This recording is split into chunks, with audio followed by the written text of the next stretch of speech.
Hello, and you're all very welcome to this week's presentation of Arts in Action. Today we have distinguished writer, broadcaster, and longtime friend of Arts in Action, Vincent Woods, in conversation with musician and scholar Mick Moloney. They'll be talking to us today about green fields and granite songs.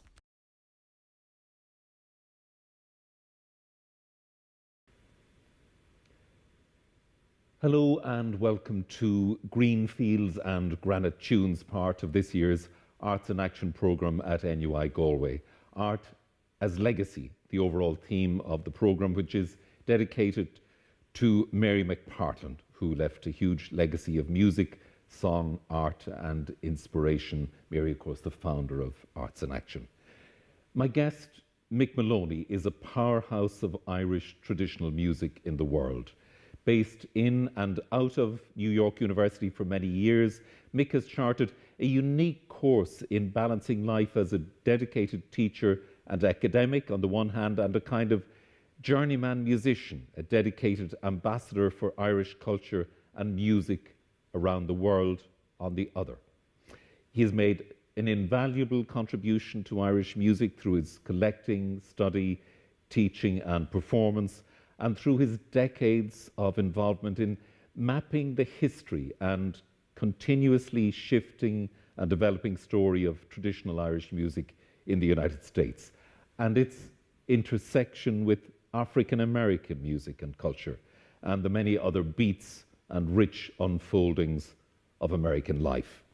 With his group, the Green Fields of America, and a host of other musical colleagues and friends, Mick has brought Irish and Irish-American music to many countries, including Myanmar, Vietnam, Cuba, and Thailand, from where he joins us today. And Mick, it's a great pleasure to have you with us. Well, likewise, Vincent, and thanks for the kind and lovely words, and I'm very humbled indeed. All of them true. Mick, take us back to the early days of your journey into the world of Irish traditional music in the US. You'd already had great success in Ireland and the UK and Europe as a musician, singer and performer with the Johnsons and the Emmett folk group. But you entered a whole new orbit, in a sense, with that move to study folklore in the University of Pennsylvania in the early 70s. Well, I went there on a university scholarship, and I couldn't have afforded with the tuition in American universities. And my mentor was Professor Kenneth Goldstein, who had done a lot of collecting in mostly Scotland, was very interested in Irish music. He was a powerhouse in what became known as the American folk revival, as an activist and also as a recordist, you might say, but also as an editor of close to 500 LPs in those great days in the late 50s and early 60s. And he thought it would be nice to have the folklore department of the University of Pennsylvania, more accurately the folklore and folk life department, that it would be good to have some performers in there. He encouraged me to make the application. I didn't have any great degree of success or a great degree of confidence in success, but I was very lucky. I got a scholarship to go over there. And to be honest, I didn't even know if I'd bother bringing the instruments. I thought it was another chapter to come. And as you know, when you're 28 years of age, you don't know the future. You just plow ahead with a certain amount of optimism. And I arrived in Philadelphia and then became aware really for the first time of the huge wealth of Irish music in America. And I was very lucky to stay with Kenny Goldstein. He had a matchless library of Americana in his basement, and I spent countless hours there learning that there were many, many chapters to Irish music in what we now call the diaspora that I wasn't aware of.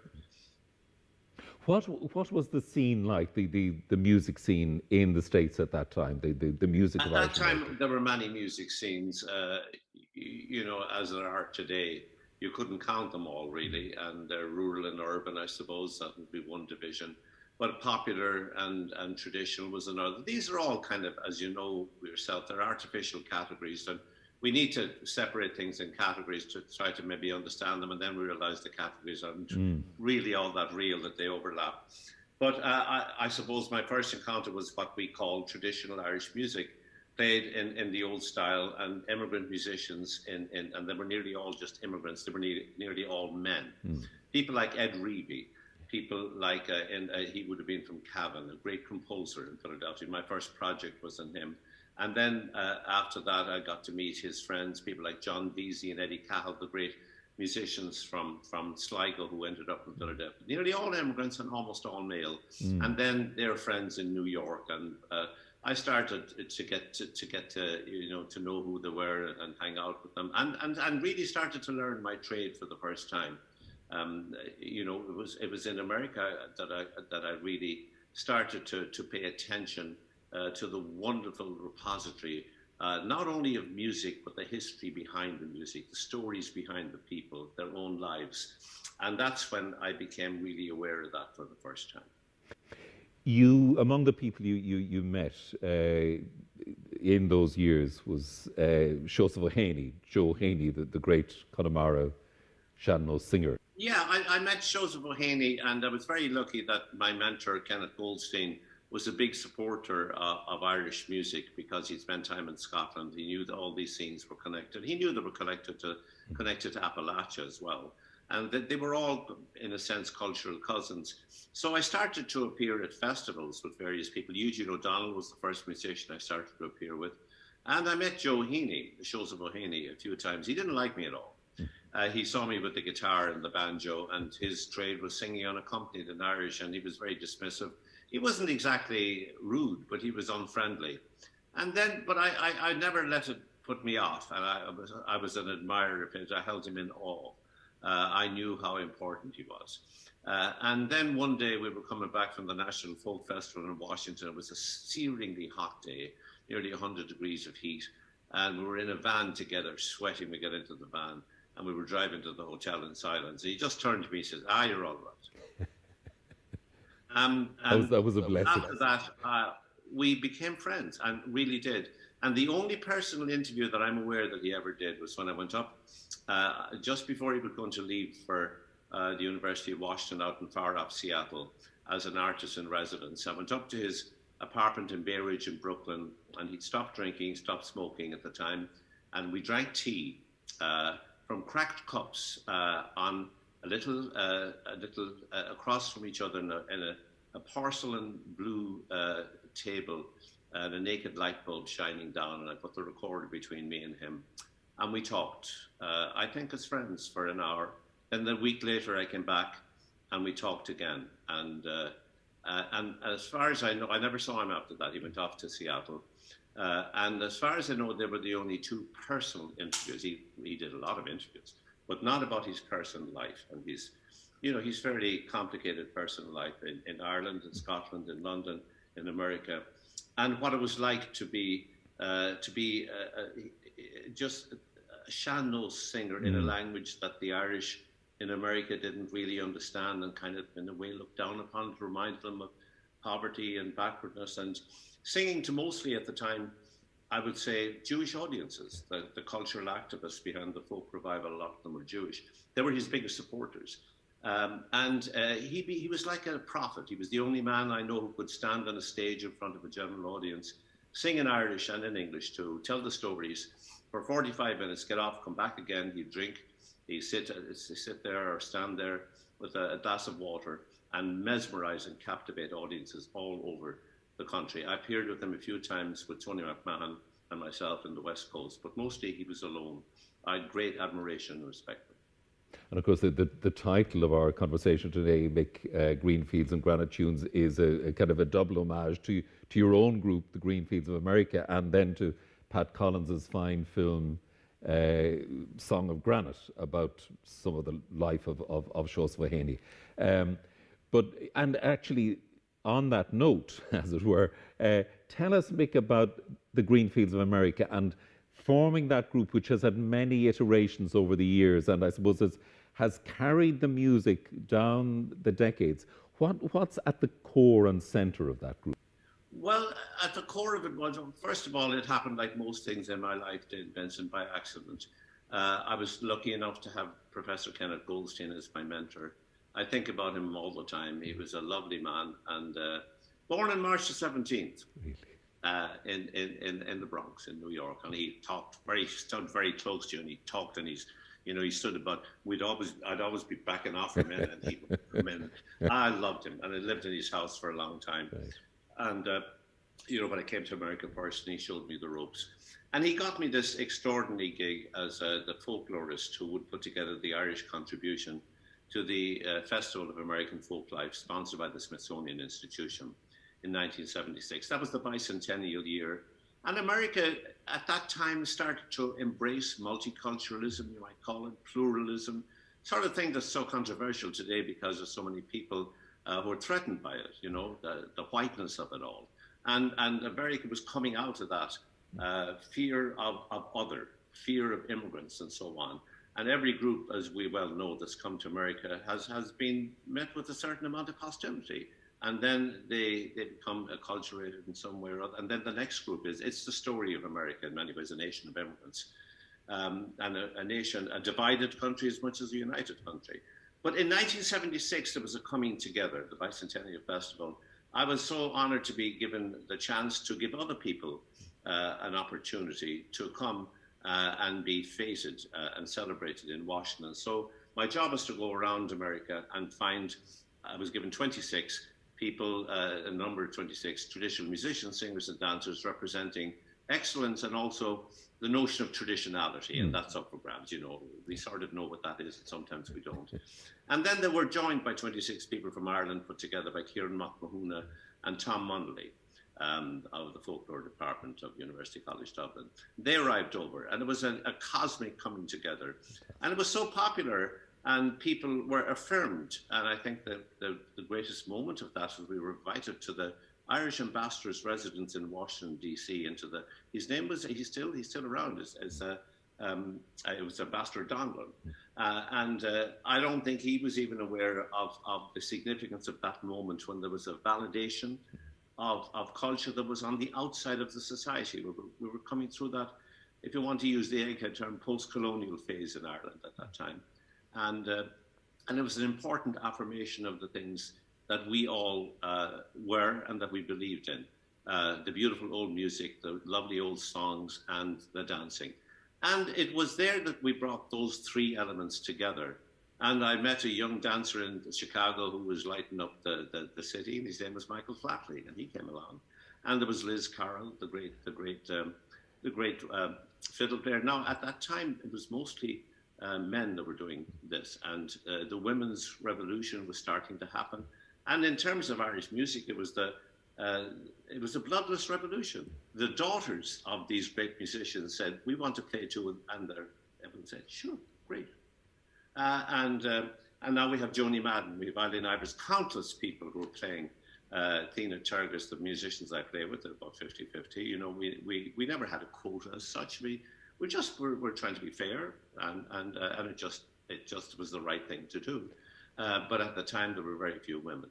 So anyway, the idea came of going on the road, and we said, yeah, sure, we'll go around to places in America where maybe these traditions are forgotten. Maybe they never even caught on there.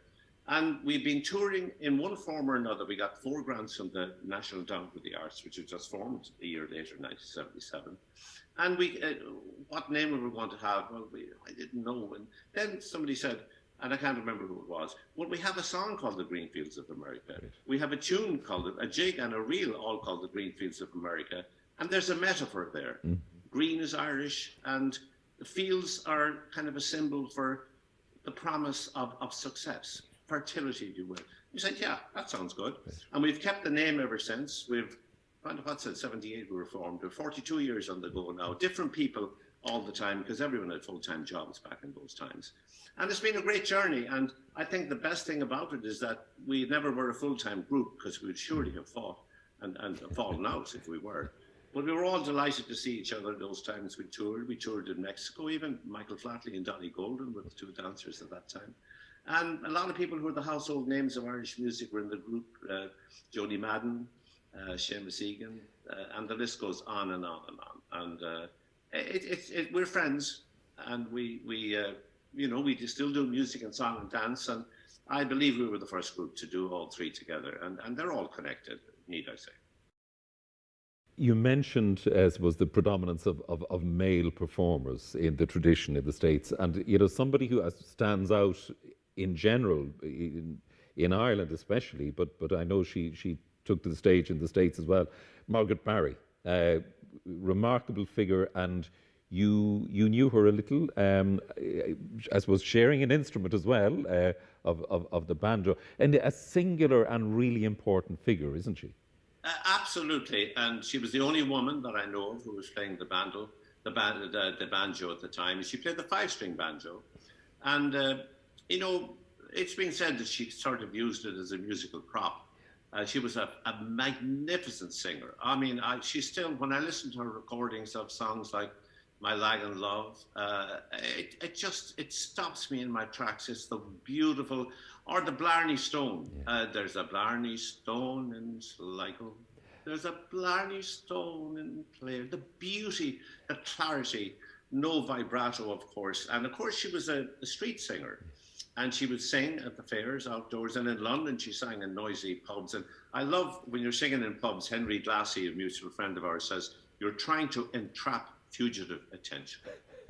And she entrapped fugitive attention like nobody I've ever met.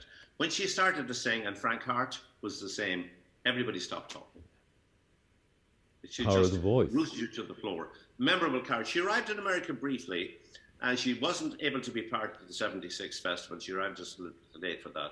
But she only stayed for a while, and then she went back. Mick, you spent, I think, almost 2 years in southern Appalachia in the early 80s, working on a research project for the Library of Congress to make this big 6-month festival, I suppose, of folk life and music, based, I think, in Knoxville, East Tennessee. It's such a great name, but covering several states in that general area. That must have been quite an experience. It was the experience of my life up to that time, and maybe even now when looking back on it, maybe the most pivotal experience I ever had in all the years I've been in America. I've been there 48 years now. And I got the call one day, again, it came through Kenneth Goldstein indirectly.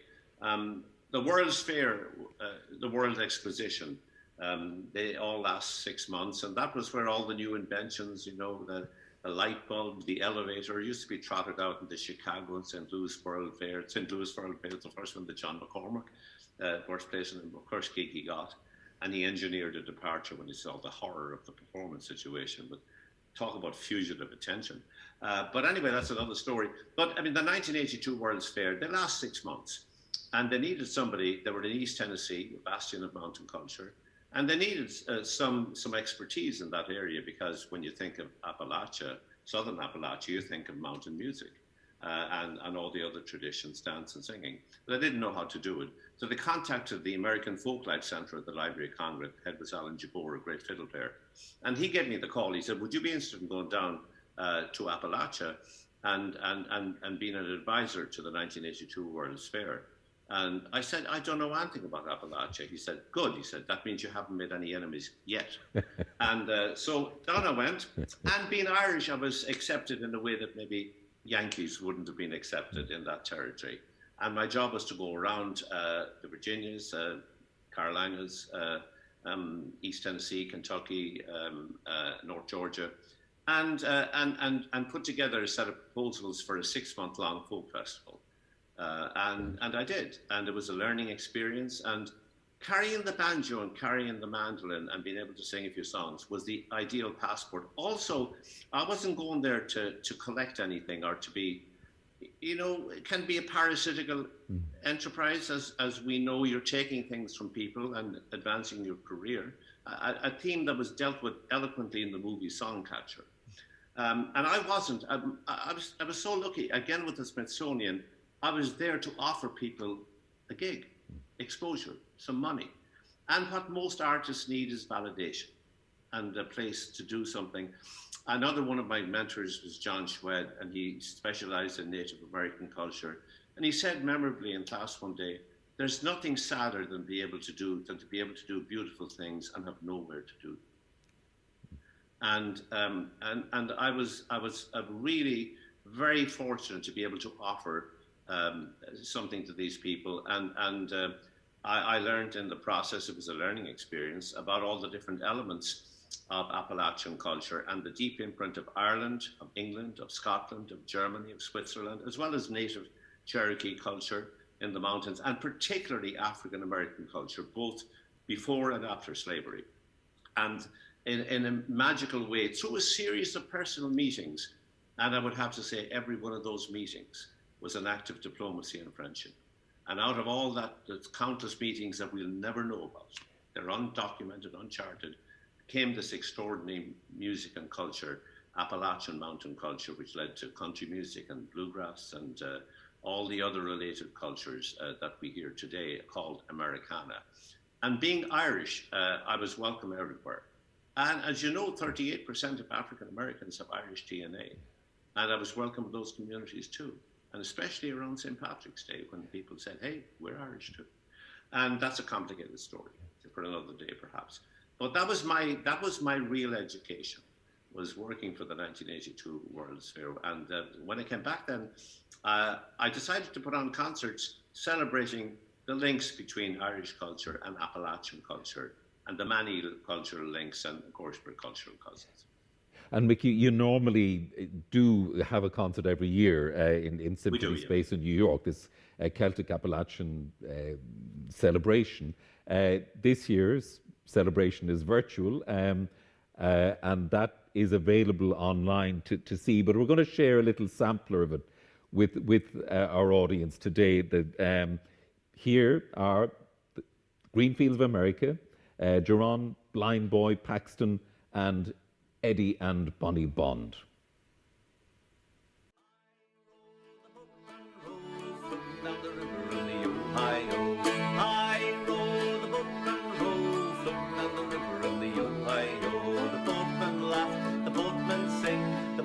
Up to everything, and when the boatman gets on shore, he spends his cash and he works for more. Dance the boatman, dance, dance the boatman, dance, dance all night till the broad daylight, and go home with the girls in the morning. High row the boatman row, floating down the river in the Ohio. High row the boatman row, floating down the river in the Ohio. The oyster boat should stick to the shore, the fishing craft should venture more. The schooner sails before the wind, the steamboat leaves a street behind. Dance the boatman, dance, dance the boatman, dance, dance all night till the broad daylight, and go home with the girls in the morning. Hello friends, my name is Geron Paxton. I'm going to play you a little banjo music that comes from around the year of 1848. That's about the year that Irish people first started coming to this country in big droves. And the servant class at that time was black folks. And that's when the Irish people started getting in contact with the servant class, which they now found themselves in. And tunes begun to get swapped, and the entertainment of the time was based off of enslaved people entertaining themselves. And a few of our stories got loose among the pop culture. Some of them was made up, some of them was sincere. And a lot of Irish immigrants had the opportunity to say things they wouldn't be able to say freely about their bosses and things like that, while dressed up as the enslaved people. So it's a funny little bit of justice we have in this country.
Hello folks, this is Eddie and Bonnie Bond. We're coming to you from Freeze, Virginia.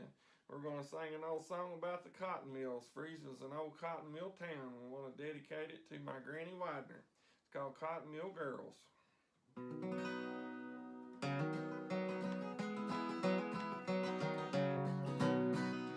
Worked in the cotton mill all my life.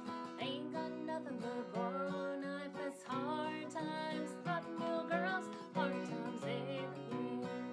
It's hard times, cotton mill girls. Hard times, cotton mill girls. Hard times, cotton mill girls. Hard times everywhere. 1915, I heard it said, go to cotton country and get ahead. But it's hard times, cotton mill girls. Hard times everywhere. It's hard times, cotton mill girls. Hard times, cotton mill girls. Hard times, cotton mill girls. Hard times everywhere. Alright, another old song here. This one's called The Cuckoo Bird.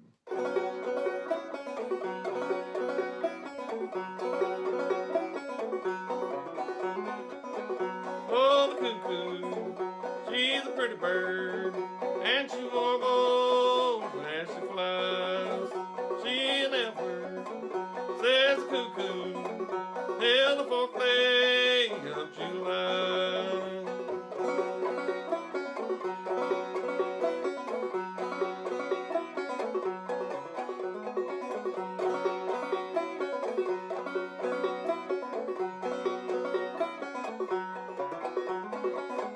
Gonna build me a cabin on the mountain so high, so I can see my sugar babe as she goes passing by.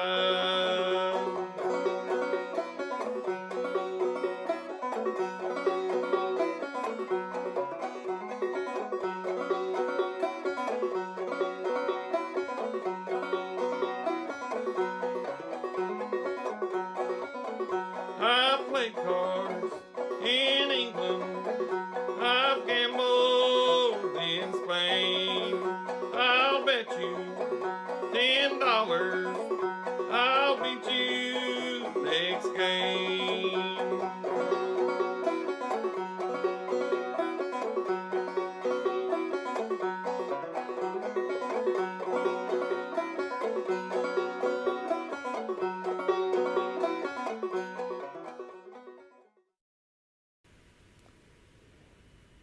Eddie and Bonnie Bond there. Before that, Jerron Paxton and the Green Fields of America with Athena Turgis on fiddle, Billy McComiskey on accordion, Mick Moloney, of course, on banjo and vocals, and Liz Hanley from Boston on vocals again with that lovely, sweet voice of hers. Mick, and that's such a snapshot of an extraordinary culture. Yes, it is. And the thing is, culture is always evolving. Some people think that they're going to go somewhere and find frozen aspects of their culture from, you know, oh, this is an Irish tune. This is Miss McLeod's. And we've been playing that the same way for 200 years. That's not the way it happens at all. We know that. It's just they're echoes of it. And all cultures move on. Creativity is as much part of it as retention of old styles. But the imprint is subtly there. First of all, the 8 bars of music. There could be 17, but they're not. They're still 8 bars of music.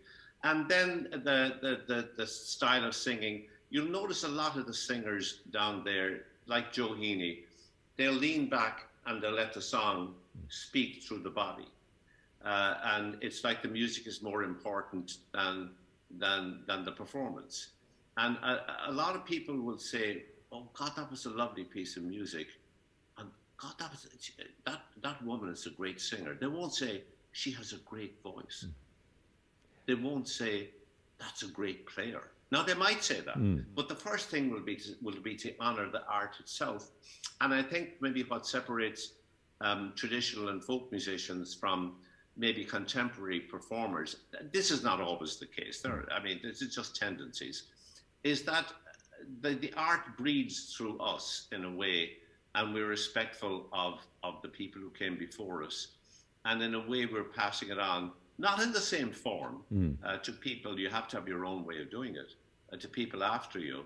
And there's that sense of being a conduit as well as being an artist. You're both. And every time you do it, it's different. So you're a creative artist. You're not replicating slavishly anything. And every time Joe Heaney sang a song, we started talking about Joe. We could talk about Ralph Stanley or Eddie Bond. It's going to be a little different every time.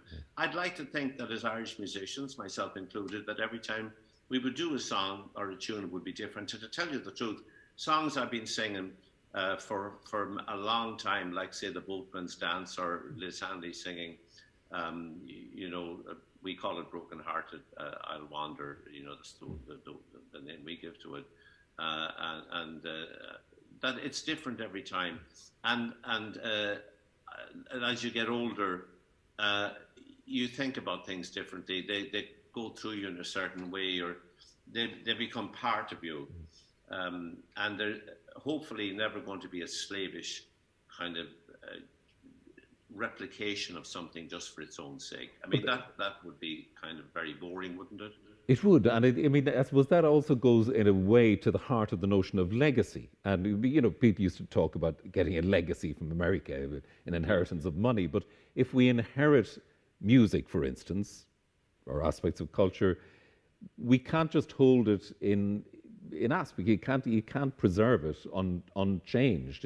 It has to develop. It has to change, and that's what you're talking about. This honouring of the tradition, but moving it forward too. And maybe that's a natural and inevitable process, but it's really important too.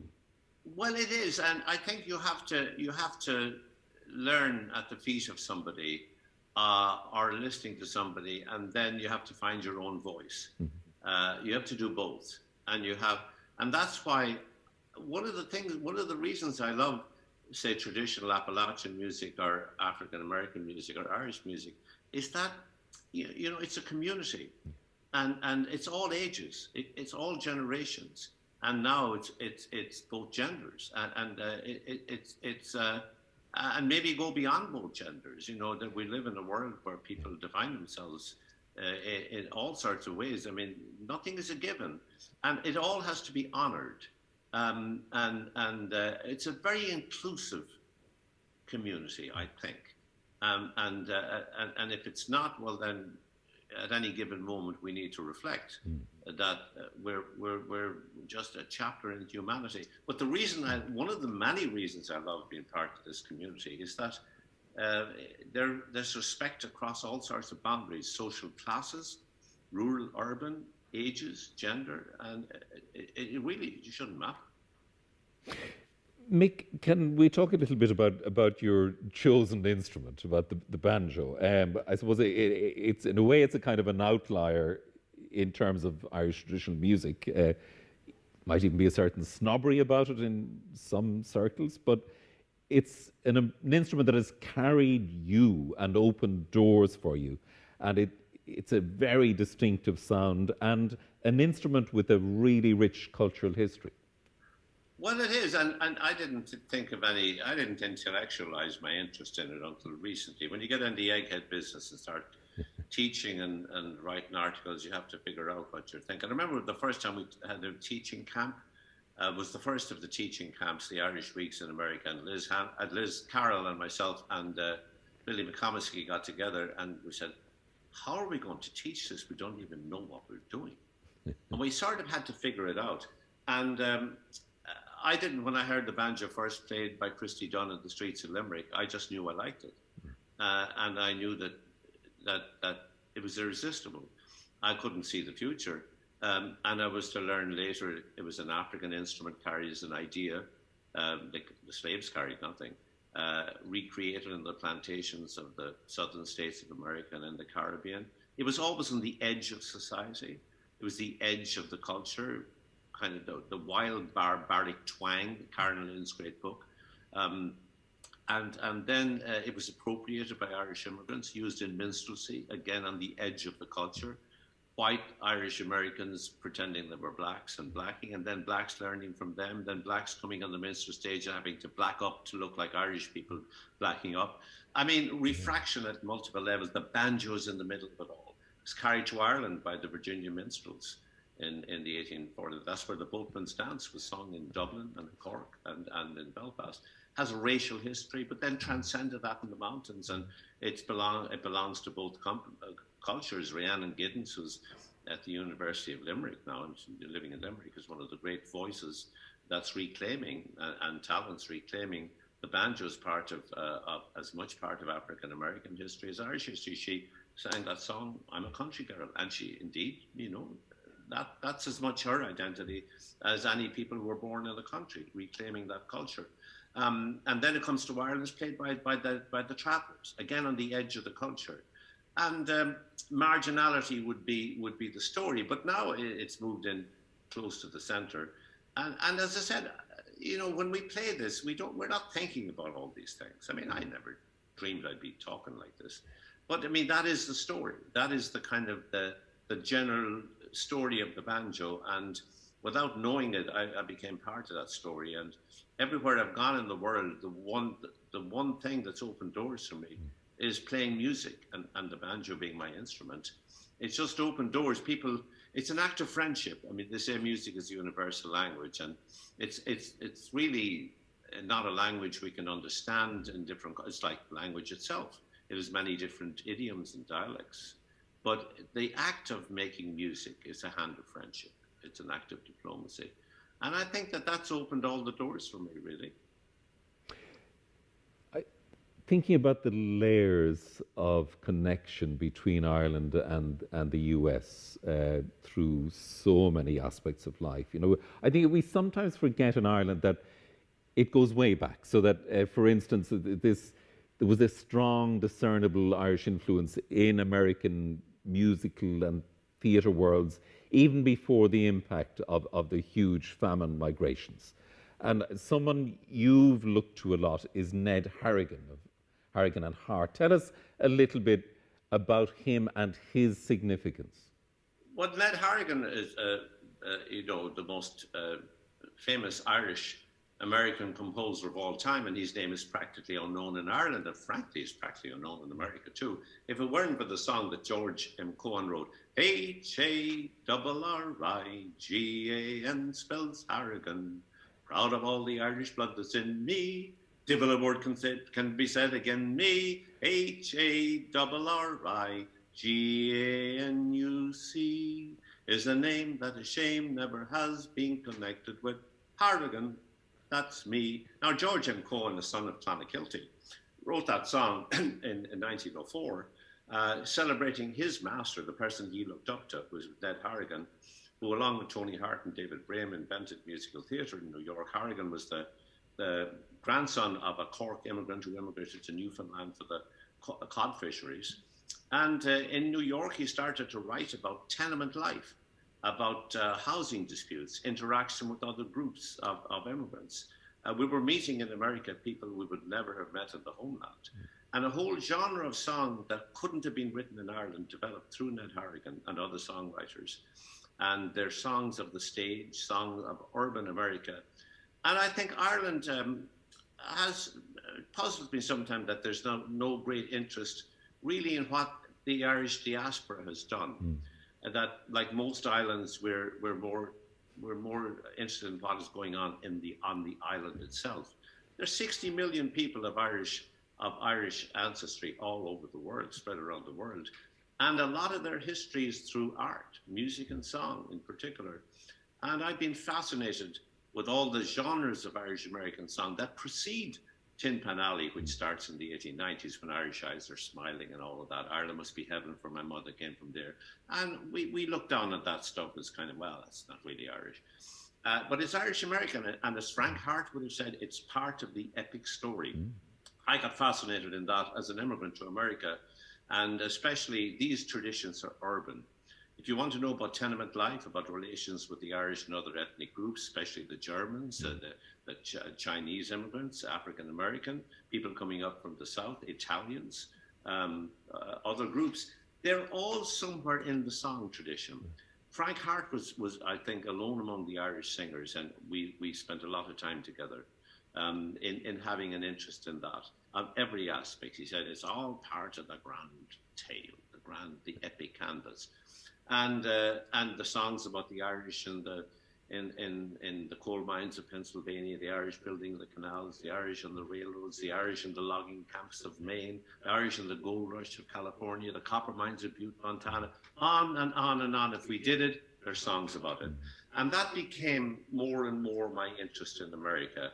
I've always been interested in the traditional music and the songs of immigration and the wonderful fiddle styles of Sligo, the great pipers of the past. I'll never stop being interested in those, but that's only one part of the big story.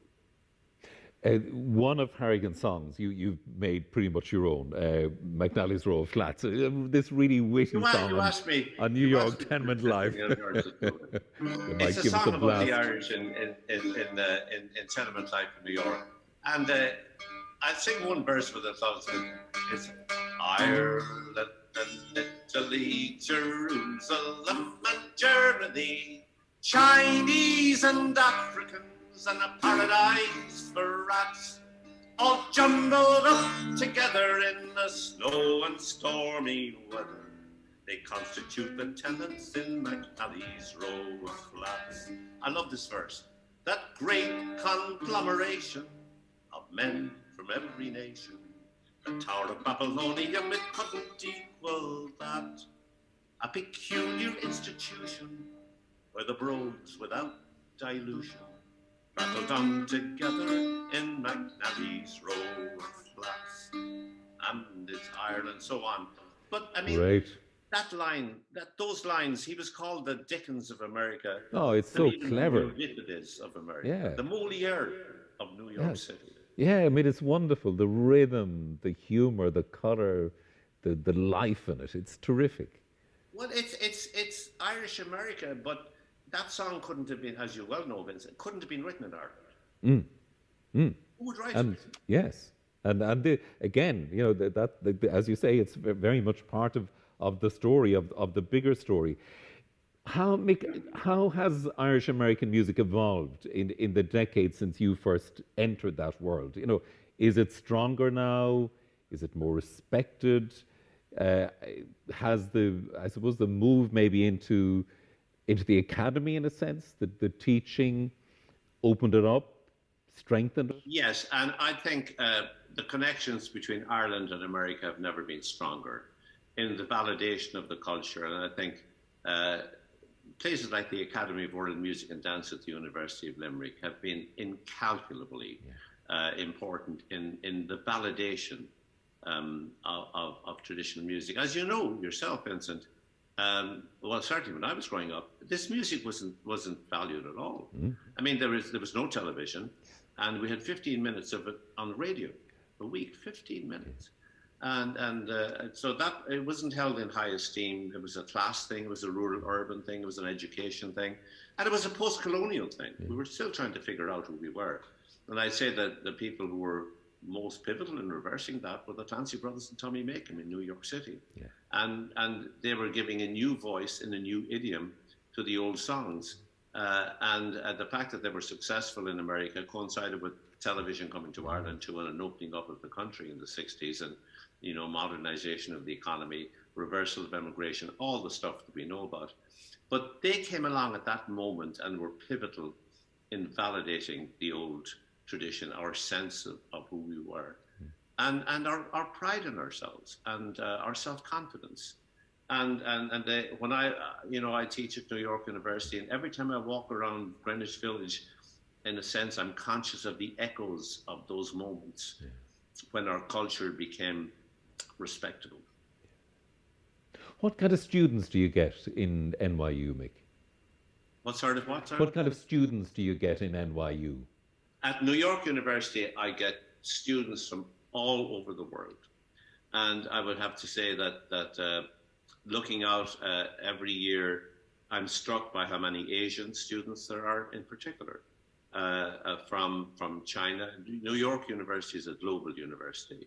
From China, from the Philippines, from Korea, from India, and from it's an expensive university, and that's another story altogether. Singapore, they'd be fairly well heeled.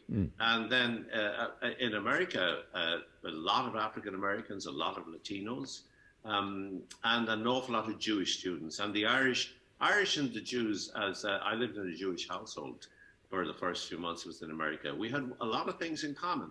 The biggest thing we had in common is we came on a one-way trip.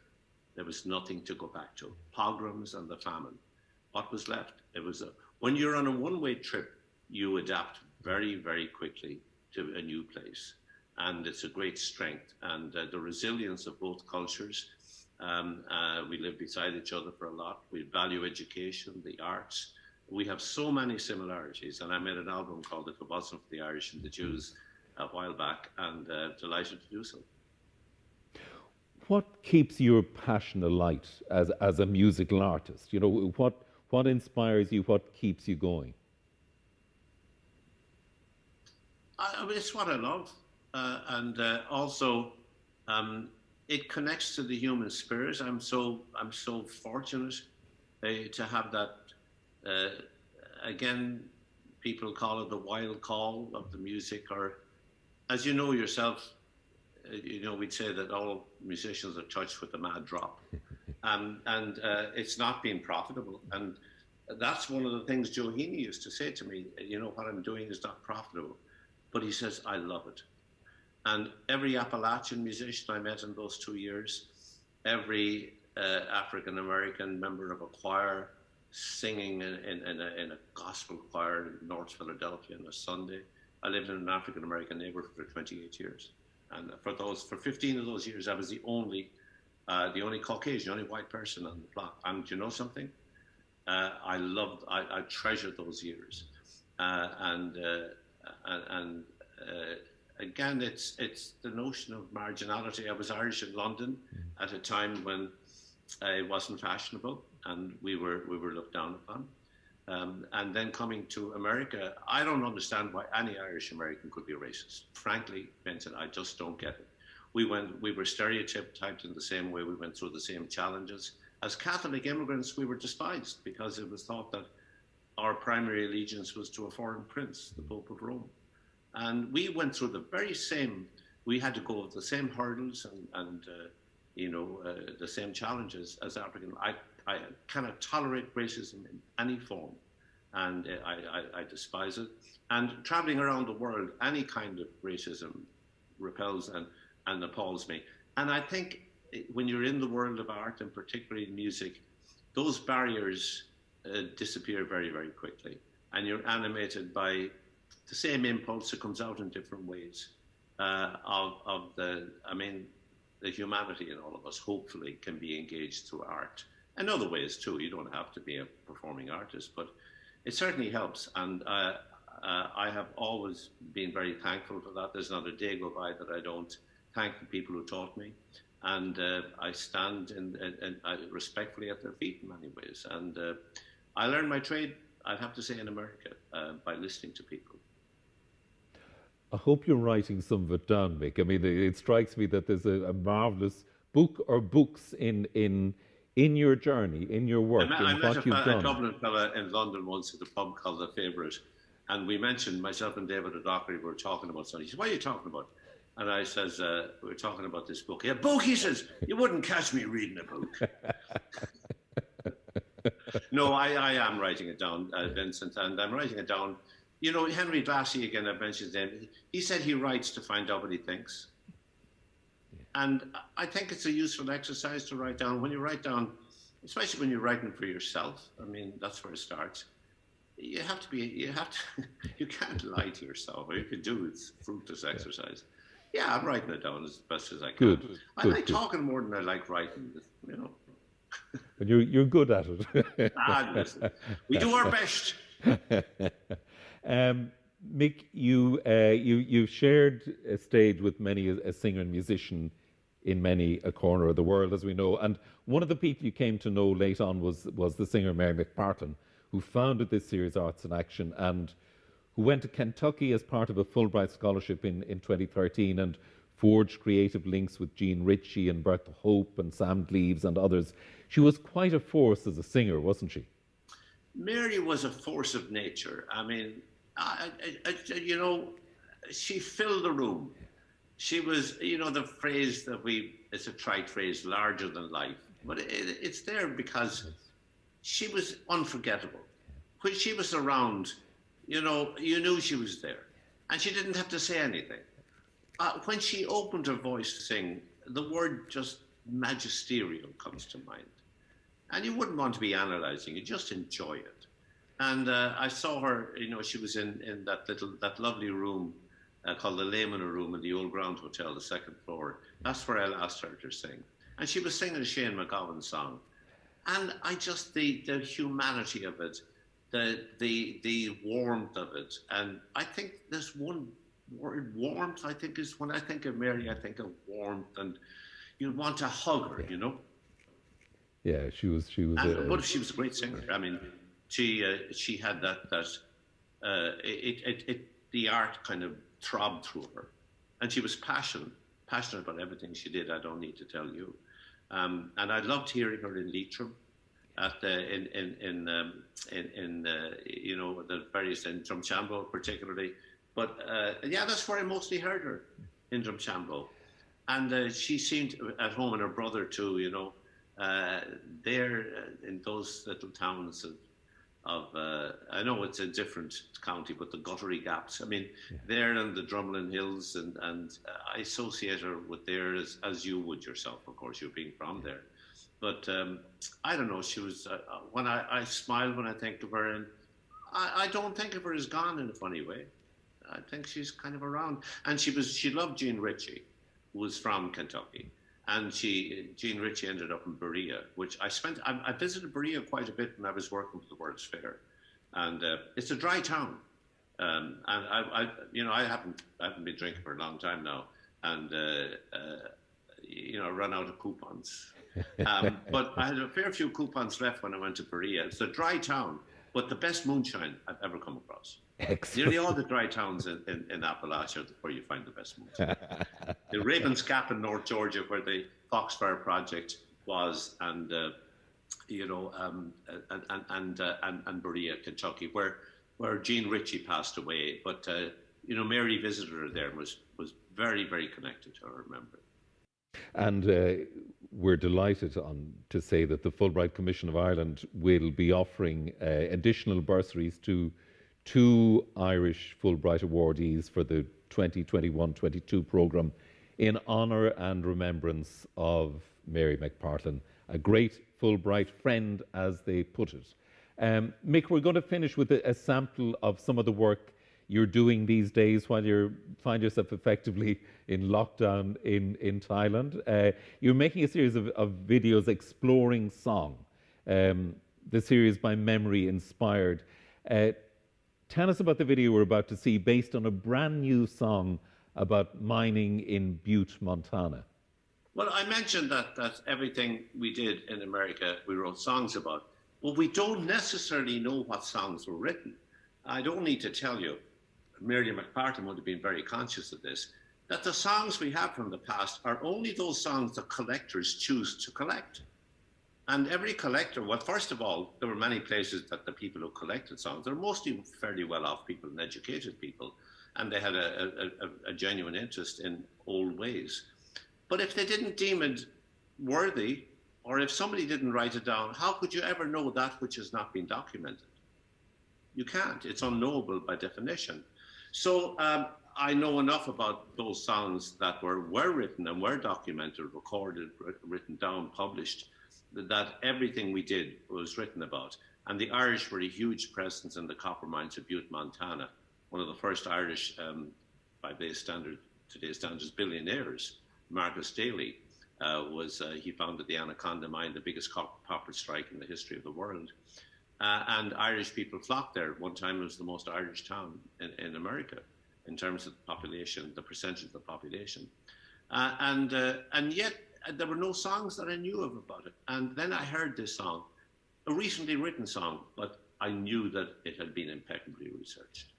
And that you can't, there's a whole genre of song. It's like historical novels, Vincent, you know the genre, where you really have to know what was going on before you can write, like Peter Quinn's The Banished Children of Eve. You couldn't write that book unless you'd spent years studying the time and using the phrases that people used. And that's why Ned Harrigan was so successful. He went down to the immigrant ships And he learned how people talked. He wrote down names. He bought the costumes off the backs of the immigrants. You could arrive in America on a Tuesday and have your shirt up on a stage on a Saturday. Wow. You know? And the same about Butte, Montana. I knew when I heard the song on an album that Solace made, I knew that, hey, this is not any ordinary song. Whoever wrote this knew what they were talking about. It's Mick Moloney from Kilkenny. And so I thought that needed to be documented, the process through which he wrote. So what happened, this is COVID art. Myself and Roy Esmond got together. He's a filmmaker. Declan Ford, the illustrator, who you know well, yes, from County Tyrone. And between the three of us, something kind of just evolved. It took a few weeks for it to evolve. I was commissioned by the Irish Arts Centre to do something that involved a story and then a piece of art, a song or a set of tunes. And we just thought I'd be sitting here like in the chair in my living room like this and saying, and this is the song I learned from, and so on, and this is about, but it went way beyond that, and it got its own, it's COVID art, and it'll be, we look back and it'll be a year in our personal histories probably. And then the stories started to be just as important as the art, and then the backstory to the story. And then Roy's a filmmaker and an editor and a researcher, so he would find films, and suddenly we had something as a hybrid form. I call it COVID art, and it involves all those elements. And one of my favorite ones was working on and performing this new song, which is about an old experience. And it's called Michael Conway, after a person, a real life person from County Mayo. Mick, it's great to talk to you, and you know, we look forward to the day, hopefully not too far away, when we have you back in Ireland and here in Galway, back in Leitrim and all the old homes. I can't wait for us to sit across the table like I did with Joe Heaney, Vincent, and drink tea and give each other advice. Indeed. So we'll finish with By Memory Inspired. This particular episode of it, all of them available to see online. My thanks to Mick Moloney, to all of you today for joining us, and to Mike Halloran and to all here at Arts in Action at NUIG. Mind yourselves, mind each other, Slán agus Banach.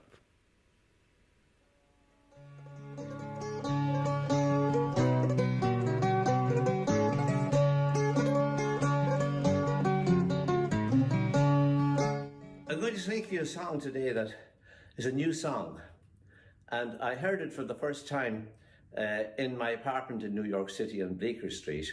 One morning when I was opening a bag, I'd put some stuff in it a few weeks beforehand, and in the bag was a copy of a CD called Shamrock City, all about Butte, Montana, recorded by the group Solace.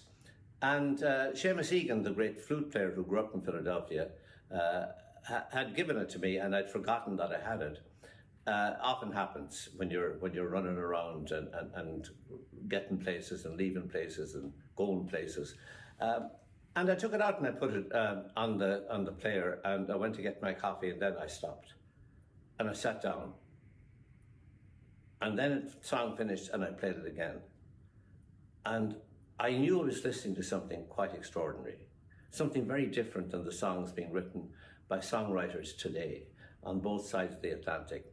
This was a song based on the heyday of the Irish as copper miners in Butte, Montana, but it had a feel to it that made it sound like a song written at the time. And it was clearly impeccably researched. And I said to myself, I want to learn this song. And that doesn't happen too often with songs written by contemporary songwriters at this stage of my life.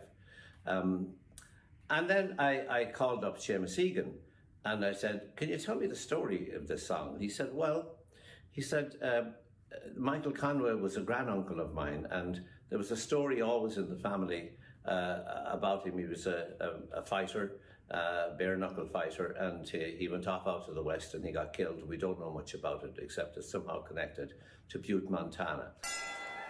Now, bare knuckle boxing was soaring in popularity in America at that time, and in fact one of the most famous boxers was Irish-American John L. Sullivan, and he was known as the Boston Strong Boy. He was America's first boxing superstar, you could say, and one of the highest paid athletes of his era. He was the last American heavyweight champion of bare knuckle boxing and went on to become the first heavyweight champion of Marquess of Queensberry gloved boxing. and he held that position for more than 10 years until 1892. Seamus Egan's great-great-granduncle, Michael Conway, was part of that boxing tradition. Now, I'd been in Montana many times touring with Jimmy Keane and Robbie O'Connell and Liz Carroll and other musicians over the years, Tommy Sands, Union O'Donnell. Been to Kalispell, been to Missoula quite a bit, Miles City even in eastern Montana, where the Buckaroos were shooting off their revolvers on a Saturday night into the air, fortunately. But I'd never been to the town that fascinated me most, which is Butte, Montana. I knew about the Irish connections there. So that was all that Seamus knew as he was growing up in Philadelphia, and eventually did go to Butte, Montana, and started to find out more about Michael Conway. But it was Mick Moloney, I found, a fellow member of Solace, that had written the words to it. And I contacted Mick, and he started to tell me, and I stopped and said, Mick, would you have any objections to standing or sitting in front of a microphone over there in Kilkenny, where you're at the moment, and telling this extraordinary story of how you got to write the song? And he said, I will have no objections whatever, and he said, I'll do it for you. And he has. Mick Moloney. Well, the song Michael Conway was written as part of a Solace project that we embarked upon somewhere around 2011, I think, after we got the opportunity to visit and perform a concert out there in that amazing city that is Butte, Montana. To be honest, up to that point, I had been only vaguely aware of the unique history of this place and the strong Irish aspect to its history. But Seamus Egan had mentioned to us and to some of the local organisers, Brendan McDonough and Pat Burns, among many others, that his dad had told him that his great-great-granduncle, Michael Conway, had left Ireland and, along with his two brothers, had made their way out to Butte, Montana in seek of their fortune, as had so many other thousands from Ireland. But over the next several months, the folks out there in Butte opened many doors to help him trace and discover documentary evidence to confirm what had, I suppose, up to that point, just been a story in his family. And meanwhile, mostly, I suppose, just as a result of my keen interest in Irish-American history, I was totally hooked on Butte and its story. I read everything I could to get everything I could get my hands on, and soon it sort of became clear that we were going to have to create a musical album to tell not just the story of Michael Conway's life and journey, but to pay tribute to the Butte Irish and the many hardships that they had to endure in that rough and tumble everyday life of an ever-developing frontier mining camp. It's a great honour to do this song. I love it. It's impeccably researched, as Mick Moloney has told us, and going to be performing it with some of my favourite musicians. John Doyle, who was in the group Solace but had left before the Shamrock City album was made, will be on guitar and harmonies. There's nobody better at that job than John Doyle, and he's recording in North Carolina. There's Hayley Richardson, also in North Carolina, playing the fiddle. And there's the inimitable Brenda Castles on concertina and harmonies in Dublin. She's from County Meath originally. Michael Conway. Oh, my name is Michael Conway. In old Ireland I was born, near the lake of Clunacolly, on a bright summer's morn. But then came cruel winter to break and scatter my poor home. And soon came the harsh day that forced me to roam.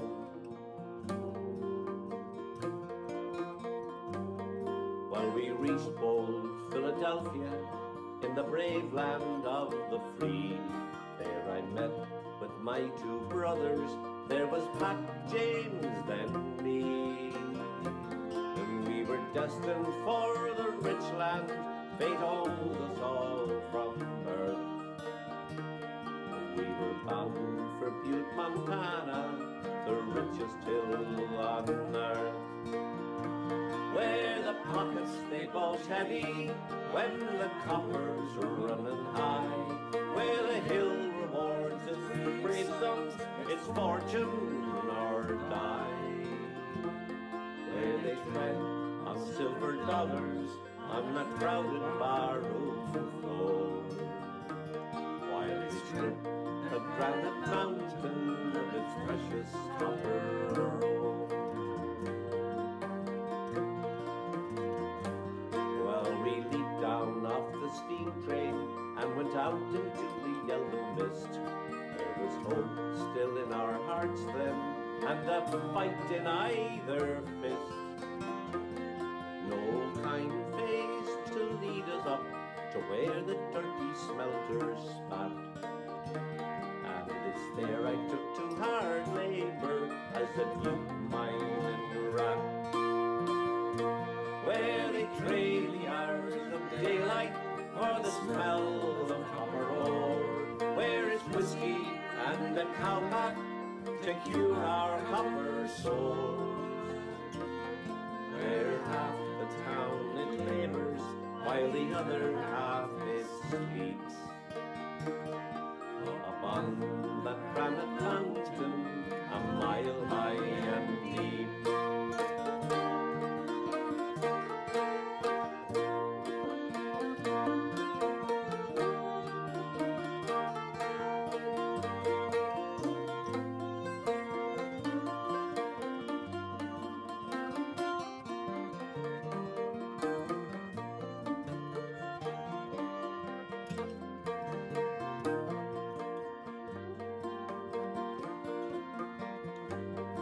They know me down in Dogtown, bare knuckled I would go, for there's not a man who could best me while standing toe to toe.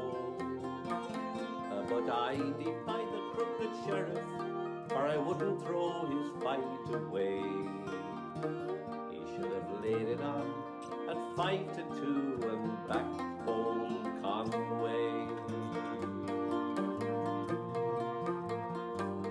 I was taken in Con Peoples with the beer and music flowing free. My brothers had just left me, bad fortune for me. Dragged out by crooked cowards, and their battles knocked me off my feet. And they left me to die there like a dog on the street.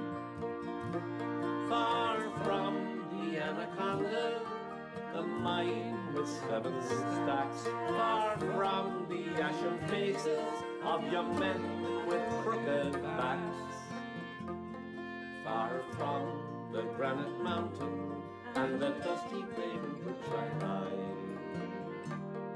My spirit chases starlings through a clear Mayo sky.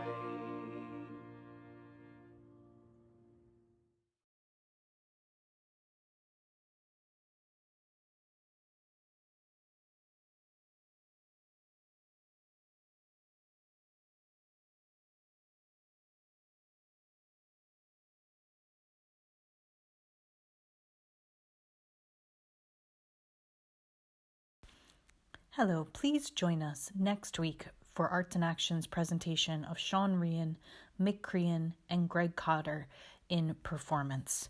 We'd like to give a special thank you to Mick Crean and the Galway Sessions, Shiva and the team at the Micklally Theatre for the presentation of this gig. You can RSVP on Eventbrite or follow us on social media for updates on this and future gigs.